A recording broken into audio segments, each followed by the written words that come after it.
Hi guys, welcome back to the channel. Today we're going to take a look at the staggering amount of household debt and its potential long-term impact on the economy.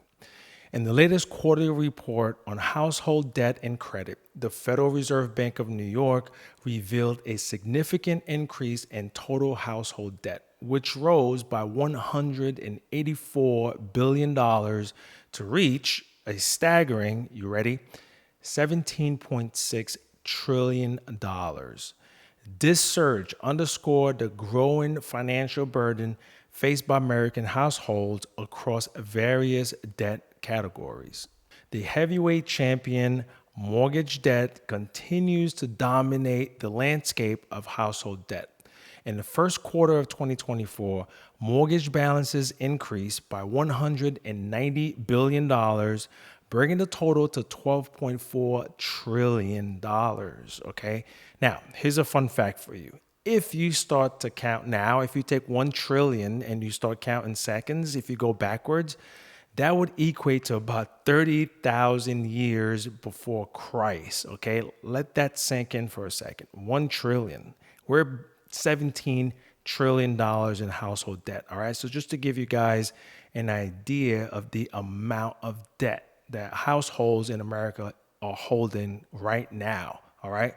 This rise reflects the ongoing challenges in the housing market, where high home prices and interest rates have made home ownership more expensive.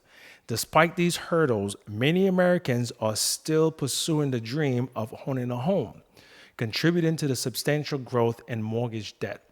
I hate to be a downer, but this American dream is slowly becoming a nightmare. Some may go as far as to say that the American dream is dead, all right? Millennials carry their highest average mortgage balance at nearly $300,000, all right? So now take a look at this chart. Even those who manage to find and finance a new home are paying more for the privilege than older generations. With an average mortgage balance just shy of $300,000, millennials owe 50% more on their mortgage than baby boomers with mortgages. Older homeowners, on the other hand, saw very little increase in average mortgage balances. Many who may have otherwise traded down their perhaps empty nests, 3 bedrooms, are staying put and keeping their lower monthly mortgage payments. Despite the famed lock-in effect, some buying and selling still takes place. We're all feeling the sting of inflation. So why not keep that sweet, cheap monthly payment and stay put rather than trade up and face these higher interest rates and prices, as inventory will continue to remain low for the foreseeable future. Now, let's talk about auto loans. Auto loan balances also saw an increase, climbing by $9 billion to $1.6 trillion. I mean, these numbers are just complete staggering and mind-blowing, all right? This growth is part of a continuing trend driven by higher vehicle prices and interest rates. The average auto loan balance has been steadily rising, reflecting the broader economic conditions that have made car financing more costly. As of the third quarter of 2023, the average auto loan balance was $23,000, up 5.2% from the previous year. All right, things are just getting more and more expensive. The overall increase in household debt is not limited to mortgages and auto loans.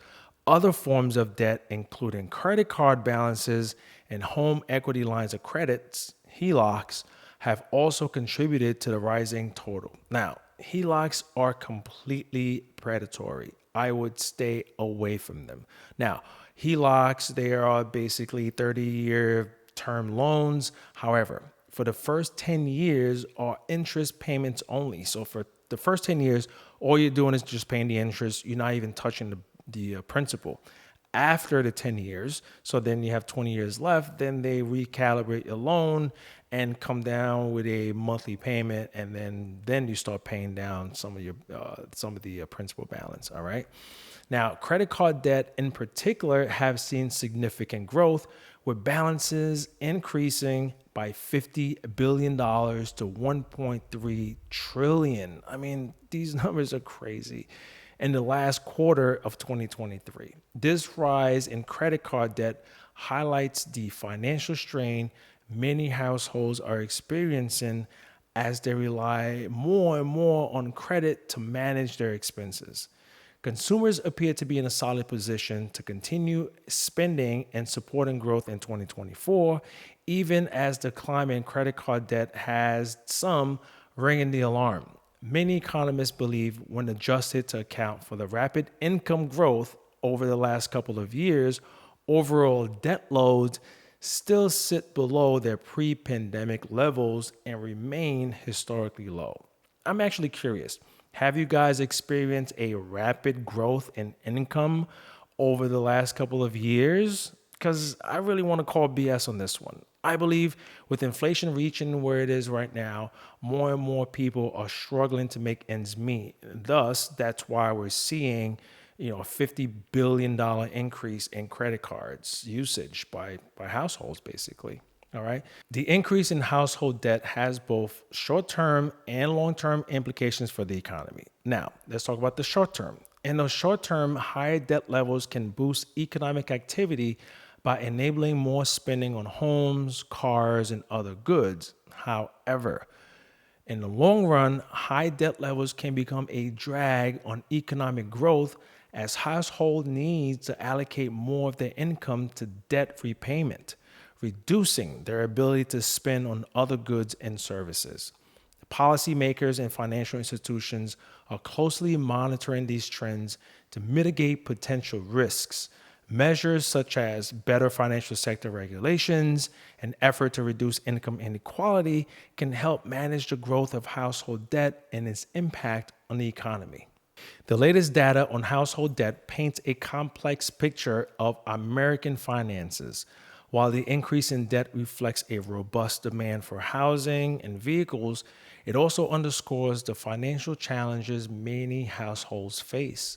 As debt levels continues to rise, it will be crucial for policymakers to balance the short-term benefits of increased spending with the long-term need for financial stability. Now, that is going to be all for today, guys. Please like, share, and subscribe to this video.